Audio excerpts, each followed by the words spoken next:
En el año 1889, Freud inició el tratamiento de Emmy de N., enferma que mantenía un aspecto juvenil y atractiva apariencia. A veces tartamudeaba, padecía una afasia espasmódica. Ella con frecuencia se interrumpía al hablar para emitir un característico sonido inarticulado. Sin embargo, su conversación era amena, inteligente y culta. Su familia residía en las provincias rusas del mar Báltico. Disponía de una gran fortuna, pese a que sufría una herencia neurótica. En su tratamiento, utilizó el método de la hipnosis, pues era fácilmente hipnotizable, capaz de entrar en un estado de sonambulismo. Si bien, asimismo realizaba asociaciones y conexiones cuando hablaba sin estar hipnotizada. En una de las sesiones, Freud le propuso que asociara respecto a un tema particular que estaban analizando, y al no lograr ninguna conexión, le mencionó que lo pensara hasta la próxima sesión. Al día siguiente, Emmy, con expresión de descontento, le replicó que no debía estar interrogándola constantemente de dónde procedía esto y lo otro, sino que tenía que permitirle contar lo que tenía para manifestarle. Así surgió el método psicoanalítico. Al terapeuta le correspondía lugar para la escucha del paciente. En su relato, Emmy se interrumpía cada 2 minutos. Contraía su rostro con una expresión de espanto y repulsión, mientras exclamaba: «¡Estése quieto! ¡No me toque! ¡No me hable!». Estaba bajo una terrorífica alucinación. Después, la enferma continuaba la conversación sin mencionar el ataque. Ella contrajo matrimonio a los 23 años con un próspero industrial, muy inteligente, pero ya anciano. El marido murió súbitamente de infarto, tras una breve convivencia marital. Emmy era madre de 2 hijas, una de 16 años y la otra de 14, ambas muy delicadas de salud.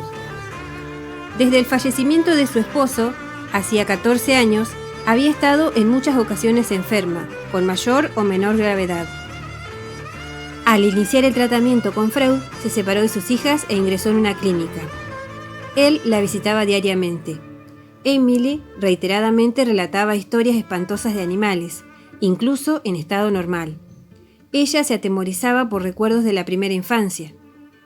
A los 5 años sufrió su primer ataque, debido a que sus hermanas la asustaban tirándole bichos muertos. El segundo ataque ocurrió cuando encontró a su hermana muerta a los 7 años. Luego, el hermano se vestía con una sábana y la asustaba.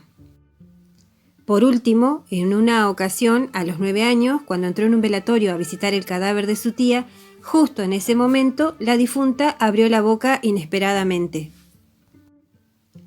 La terapia de Freud trataba de atenuar tales imágenes, favoreciendo la sugestión, pasando sus manos sobre sus párpados. Si bien en estado de vigilia, no recordaba nada. El suceso de su vida, que le había dejado más huella y que surgía con más frecuencia en su memoria, era el de la muerte de su marido. Un día que ambos iban de paseo por un lugar de la ribera, al atravesar un puente, ocurrió que su marido sufrió un ataque cardíaco y cayó desvanecido. Poco tiempo después, estando ella en la cama, recuperándose de su segundo parto, su marido, que comía junto a ella, se levantó, la miró con rara expresión y cayó muerto al suelo. La niña, que acababa de nacer, estuvo enferma durante más de 6 meses, y ella también tuvo que permanecer en cama con fiebre. Tras el fallecimiento de su marido, apenas podía alimentarse, pero continuó ocupándose de sus hijas. En esa época fue cuando se iniciaron los dolores de estómago.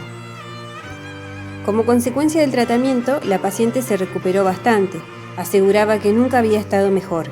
7 meses después, un colega suyo, el Dr. Breuer, le transmitió noticias suyas. Su mejoría se había mantenido durante varios meses, pero había desaparecido ante la preocupación por su hija mayor, que presentaba leves estados histéricos, calambres y dolores al andar. Al año de su primera visita, volvió a Viena de nuevo a su consulta. Se quejaba de ver animales, confusión mental y tartamudeo. El efecto terapéutico fue inmediato y duradero. Pasado un año, Freud fue a visitar a la paciente a su finca y la enferma estaba recuperada con buena salud. Desde entonces, año 1890, sus noticias fueron cada vez menos frecuentes, hasta que en 1893, 3 años más tarde, le escribió para pedir la autorización para que la hipnotizase otro médico. El resultado terapéutico fue en general muy importante, pero poco duradero, pues la paciente volvió a enfrentar nuevos traumas. Ella vivía en aislamiento con su familia y sus hijas.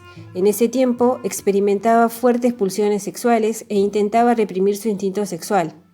Ella no se había casado de nuevo, pues dada su gran fortuna, no creía en el amor de sus pretendientes y no quería perjudicar los intereses de sus hijas. Incluso durante el período de mayor gravedad, presentó una capacidad suficiente para participar en la dirección de una gran empresa industrial y ocuparse de la educación de sus hijas. En su entorno social, curiosamente, nadie sospechaba de su enfermedad.